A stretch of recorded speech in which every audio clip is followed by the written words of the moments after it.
ಕನಕಪುರ ತಾಲೂಕಿನ ಹೊಸದುರ್ಗ ಗ್ರಾಮ ಪಂಚಾಯಿತಿಯ ನೂತನ ಅಧ್ಯಕ್ಷರಾಗಿ ಕಾಂಗ್ರೆಸ್ ಪಕ್ಷದ ಎಚ್ ಮಧುಸೂದನ್ ರವರು ಅವಿರೋಧವಾಗಿ ಆಯ್ಕೆಗೊಂಡಿದ್ದಾರೆ. ಇಂದಿನ ಸಾಲಿನ ಅಧ್ಯಕ್ಷರಾಗಿದ್ದ BS ರಮೇಶ್ ರವರ ರಾಜೀನಾಮೆಯಿಂದ ತೆರವಾಗಿದ್ದ ಸ್ಥಾನಕ್ಕೆ ಚುನಾವಣೆ ಘೋಷಣೆಯಾಗಿತ್ತು. ಗ್ರಾಮ ಪಂಚಾಯಿತಿಯ ಎಲ್ಲ 14 ಜನ ಸದಸ್ಯರಲ್ಲಿ ಎಚ್ ಮಧುಸೂದನ್ ರವರನ್ನು ಹೊರತುಪಡಿಸಿ ಮತ್ಯಾರೂ ಸಹ ನಾಮಪತ್ರ ಸಲ್ಲಿಸದ ಕಾರಣ ಚುನಾವಣಾಧಿಕಾರಿಗಳಾಗಿದ್ದ ಕ್ಷೇತ್ರ ಶಿಕ್ಷಣಾಧಿಕಾರಿ KS ಸ್ವರೂಪರವರು ಎಚ್ ಮಧುಸೂದನ್ ರವರು ಹೊಸದುರ್ಗ ಗ್ರಾಮ ಪಂಚಾಯಿತಿಯ ನೂತನ ಅಧ್ಯಕ್ಷರಾಗಿ ಆಯ್ಕೆಯಾಗಿರುವುದಾಗಿ ಘೋಷಣೆ ಮಾಡಿದರು. ಸಹಾಯಕ ಚುನಾವಣಾಧಿಕಾರಿಗಳಾಗಿ PDO ರಘು ಹಾಗೂ ಗ್ರಾಮ ಪಂಚಾಯಿತಿಯ ಸಿಬ್ಬಂದಿಗಳು ಕರ್ತವ್ಯ ನಿರ್ವಹಿಸಿದರು. ಉಪಾಧ್ಯಕ್ಷರಾದ ನಾಗುಬಾಯಿ, ಮಾಜಿ ಅಧ್ಯಕ್ಷರುಗಳಾದ ಶಿವರಾಮು, ಪುಟ್ಟೇಗೌಡ, ಮಲ್ಲೇಶ್, ಶಂಭು ನಾಯಕ್ ಹಾಗೂ ಸದಸ್ಯರುಗಳಾದ ಜಯರಾಮು, ರಾಜೇಂದ್ರ, ನಾಗರಾಜು, ರಾಮಚಂದ್ರು, ಪೂಜಾ, ತಿಬ್ಬೇಗೌಡ, ಮಹದೇವಮ್ಮ, ಗೋಪಿ ಹಾಗೂ ಚೌಡಮ್ಮ ಹಾಜರಿದ್ದರು. ಜಿಲ್ಲಾ ಪಂಚಾಯಿತಿ ಮಾಜಿ ಅಧ್ಯಕ್ಷರಾದ ಬಸಪ್ಪ, ಜಯಲಕ್ಷ್ಮಿ, ರಾಜೇಂದ್ರ, ಮುನಿಹುಚ್ಚೇಗೌಡ, ವಿಶ್ವನಾಥ್ ಮೊದಲಾದವರು ನೂತನ ಅಧ್ಯಕ್ಷರಿಗೆ ಶುಭ ಕೋರಿದರು. ಹಾಗೆಯೇ ಕೋಡಿಹಳ್ಳಿ, ಹುಣಸನಹಳ್ಳಿ, ಹೂಕುಂದ, ಮುಳ್ಳಹಳ್ಳಿ ಸೇರಿದಂತೆ ಸುತ್ತಮುತ್ತಲ ಗ್ರಾಮ ಪಂಚಾಯಿತಿ ವ್ಯಾಪ್ತಿಯ ಕಾಂಗ್ರೆಸ್ ಮುಖಂಡರು ಎಚ್ ಮಧುಸೂದನ್ ರವರಿಗೆ ಶುಭ ಹಾರೈಸಿದರು.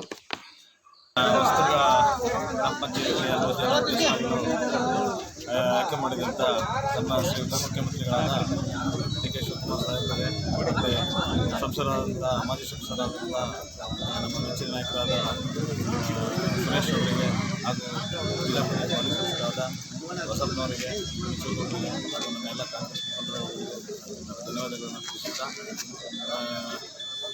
ಇವತ್ತು ಮಳೆಗಾಲ ನೀಟಾಗಿರಬೇಕು, ಹಳ್ಳಿಗಳ ಸ್ವಚ್ಛತೆ ಮುಖ್ಯ, ಡೆಂಗ್ಯೂ ಇರ್ಬೋದು, ರೋಗಗಳನ್ನೆಲ್ಲ ನಿರ್ಮೂಲನೆ ಮಾಡಲು ಅದನ್ನು ಪಂಚಾಯತಿನ ಕೊಂಡೊಯ್ಯಲು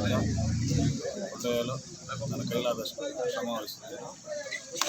ಮಾಜಿ ಸಂಸದರಾದ DK ಸುರೇಶ್ ಅವರು, ನಮ್ಮ ಜಿಲ್ಲಾ ಪಂಚಾಯಿತಿ ಮಾಜಿ ಅಧ್ಯಕ್ಷರಾದ ಬಸಪ್ಪನವರು, ಮುರುಚೇಗೌಡರು, ನಮ್ಮ ಲೀಡರ್ಗಳೆಲ್ಲ ಸೇರಿ ಏನು ಭರವಸೆ ಇಟ್ಟು ನನಗೊಂದೇನು ಅವಕಾಶ ಮಾಡಿಕೊಟ್ಟಿದ್ರು, ಆ ಕಾಲಾವಧಿಯಲ್ಲಿ ಕಡಿಮೆ ಅವಧಿಯಲ್ಲಿ ನಮ್ಮ ಸದಸ್ಯರು ಎಲ್ಲ ನಮ್ಮ ಏನು ಎಲೆಕ್ಟೆಡ್ ಬಾಡಿ ಮೆಂಬರ್ಸ್ ಇದ್ವಿ ಎಲ್ಲ ಸೇರಿ ಒಂದು ಮೀಟಿಂಗ್ ಮಾಡಿ ಸಭೆ ನಡೆಸಿ ಸಾಮಾನ್ಯ ಸಭೆಯಲ್ಲಿ ಕೆಲವು ತೀರ್ಮಾನಗಳನ್ನು ತಗೊಂಡು ನಾವೇ ಆದಂಥ ಒಂದು ಕೆಲವು ಕಾರ್ಯಕ್ರಮಗಳನ್ನ ಹಾಕ್ಕೊಂಡಿದ್ವಿ.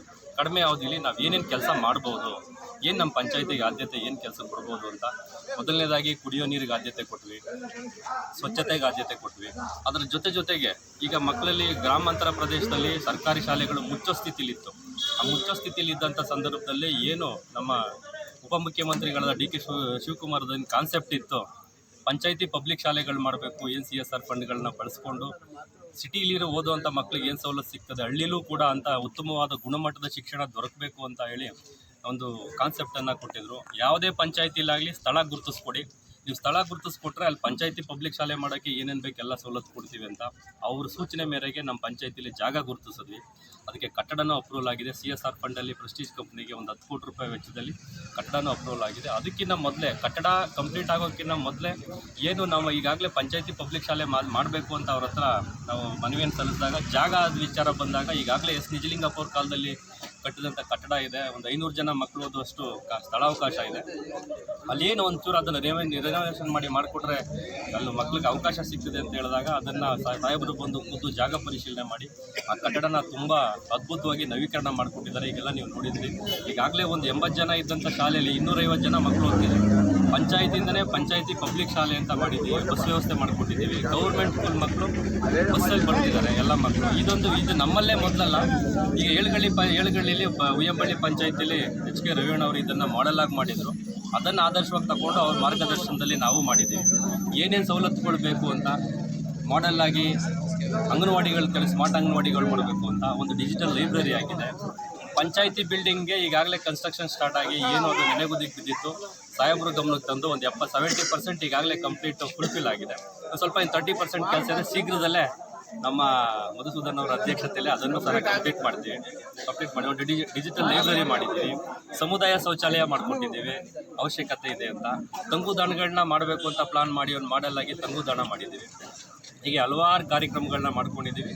ಎಲ್ಲ ಸದಸ್ಯರು ಒಗ್ಗಟ್ಟಾಗಿದ್ದೀವಿ. ನಮ್ಮ ಉದ್ದೇಶ ನಮ್ಮ ಪಂಚಾಯಿತಿ ಉದ್ಧಾರ ಆಗಬೇಕು, ನಮ್ಮ ಗ್ರಾಮ ಉದ್ಧಾರ ಆಗಬೇಕು, ಎಲ್ಲರೂ ಒಟ್ಟಿಗೆ ಅದನ್ನು ಕಾನ್ಸೆಪ್ಟ್ ಇಟ್ಕೊಂಡು ಯಾರಲ್ಲೂ ಭಿನ್ನಾಭಿಪ್ರಾಯ ಇಲ್ಲ, ಒಗ್ಗಟ್ಟಾಗಿ ಕೆಲಸ ಮಾಡ್ತಾ ಇದ್ದೀವಿ. ಈಗೇನು ಅಧ್ಯಕ್ಷರಾಗಿ ಆಯ್ಕೆ ಆಗವ್ರೆ ಮಧುಸೂದನ್ ಅವರ ಅಧ್ಯಕ್ಷತೆಯಲ್ಲಿ ಹಿಂದೆ ಏನೇನು ಕೆಲಸಗಳು ಮಾಡಬೇಕು ಪ್ಲಾನ್ ಮಾಡಿಕೊಂಡು ಇರೋ ಕೆಲಸಗಳನ್ನೆಲ್ಲ ಫುಲ್ಫಿಲ್ ಮಾಡಿ ನಮ್ಮ ಜನ, ನಮ್ಮ ಸಂತೋಷ, ನಮ್ಮ ಪಂಚಾಯಿತಿ ಅಭಿವೃದ್ಧಿ ಕಡೆ ನಾವೆಲ್ಲರೂ ಗಮನ ಕೊಡ್ತೀವಿ ಅಂತೇಳಿ ನಾನು ಮಾತು. ವಿಭಿನ್ನವಾಗೈತೆ ಫೋಟೋ ಇದರಲ್ಲಿ ಮುಂದೆ ನಿಂತ್ಕೊಂಡು ಹೇಳ್ತೀವಿ.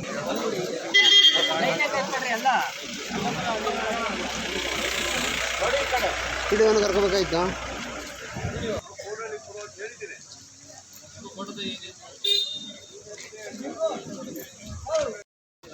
ರಮೇಶ್ ಹೊಸದುರ್ಗ ಗ್ರಾಮ ಪಂಚಾಯಿತಿಯ ಚುನಾವಣೆ ರಾಜೀನಾಮೆ ನೀಡಿದ್ದು ಇಂದು ಹೊಸದುರ್ಗ ಜಿಲ್ಲೆ ಗ್ರಾಮ ಪಂಚಾಯಿತಿಗೆ ಚುನಾವಣೆ ನಿಗದಿಯಾಗಿದ್ದು ಮಧುಸೂದನ್ ಅವರು ಹೊರತುಪಡಿಸಿ ಬೇರೆ ಯಾರು ನಾಮಪತ್ರ ಸಲ್ಲಿಸದ ಕಾರಣ ಅವರನ್ನು ಚುನಾವಣೆಗಳು ಅವಿರೋಧವಾಗಿ ಆಯ್ಕೆ ಮಾಡಿ ಇವತ್ತು ಅಧ್ಯಕ್ಷ ಅಂತ ಘೋಷಣೆ ಮಾಡಿದ್ದಾರೆ. ಈ ಒಂದು ಸಂದರ್ಭದಲ್ಲಿ ನಮ್ಮ ಮಧುಸೂದನ್ ಅವರನ್ನು ಅಧ್ಯಕ್ಷರಾಗಿ ಆಯ್ಕೆ ಮಾಡಿದಂತೆ ರಾಜ್ಯದ ಉಪಮುಖ್ಯಮಂತ್ರಿಗಳಂತ ಡಿ ಕೆ ಶಿವಕುಮಾರ್ ಸಾಹೇಬರು ಮತ್ತು ಡಿ ಕೆ ಸುರೇಶ್ ಅವರು ಏನು ಇವತ್ತು ಮಧುವರ ಮೇಲೆ ಒಬ್ಬ ಯುವಕನಿಗೆ ಅಧ್ಯಕ್ಷ ಸ್ಥಾನವನ್ನು ನೀಡಬೇಕು ಅಂತೇಳಿ ಇವತ್ತೇನು ನೀಡಿದ್ದಾರೆ, ಅವರು ನೀಡಿದಂಥ ಅಧ್ಯಕ್ಷ ಸ್ಥಾನವನ್ನು ಅವ್ರಿಗೆ ಎಲ್ಲೂ ಸಹ ಒಂದು ಚುಕ್ಕಿ ಬರದ ರೀತಿಯಲ್ಲಿ ನಡ್ಕೊಂಡು ಹೋಗ್ತಾರೆ.